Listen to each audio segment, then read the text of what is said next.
I... Oh, you want to pull your ponytail up? My ponytail? Yeah. Oh, thanks. There you go. It was kind of bunched Yeah, up. I'll be upset if my hair's sticking straight up. No, that looks great. And just for the record, tell us who you are and the date. Okay. The date was.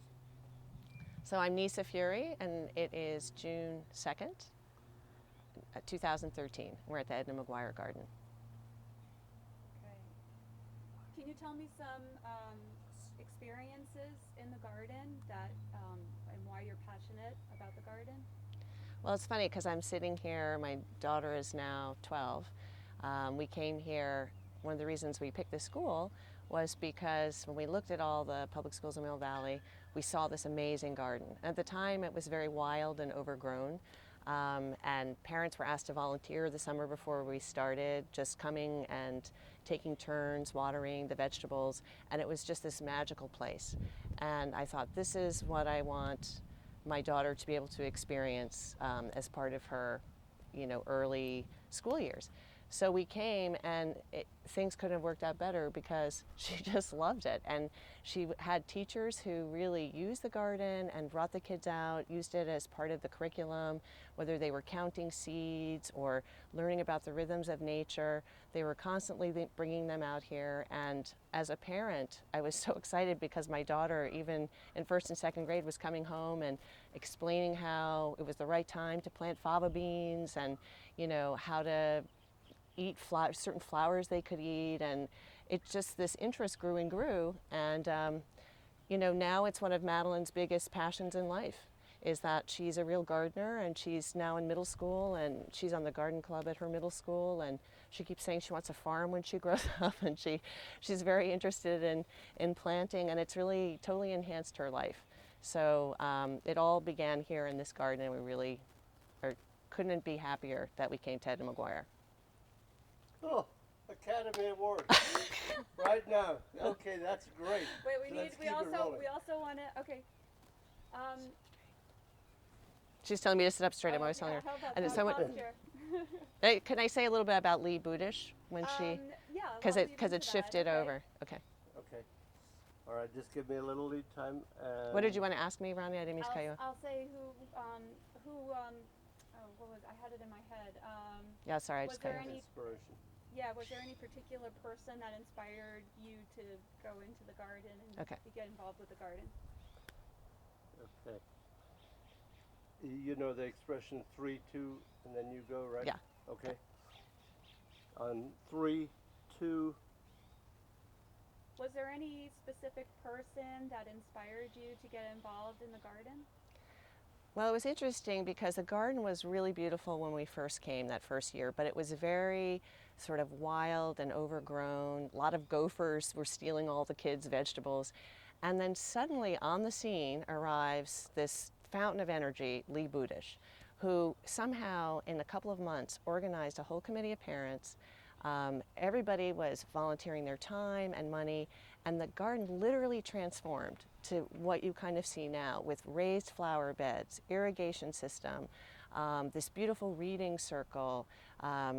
It just became, it had been beautiful before, but now it was really the self-sustaining garden that with a real heart and soul that from the old, more overgrown days, but the kids could really have their separate plots and grow their vegetables. And now I'm rambling, so I need to start again. Okay, cut.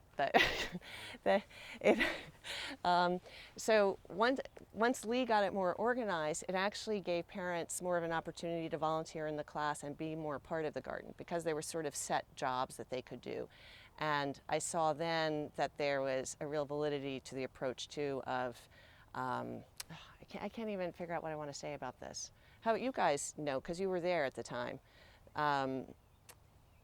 It became more, I guess, would you say productive? Or I guess it became an easier place for the kids to really, it became more, would we say it became more of like a, like a whole sensorial experience? Well, no, because it was before, but suddenly everybody had their organized plot. They could really plant their vegetables. The vegetables weren't being destroyed by the pests. I mean, it became a more functioning garden, I guess, more of a functioning, how would we say that? Productive. Yeah, okay, so let's say that.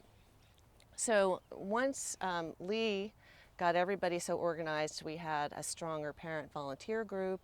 The classes were really able to grow vegetables in a more productive way because there was we had the chickens that were helping with the pest control. We had the raised beds that were protecting from the gophers.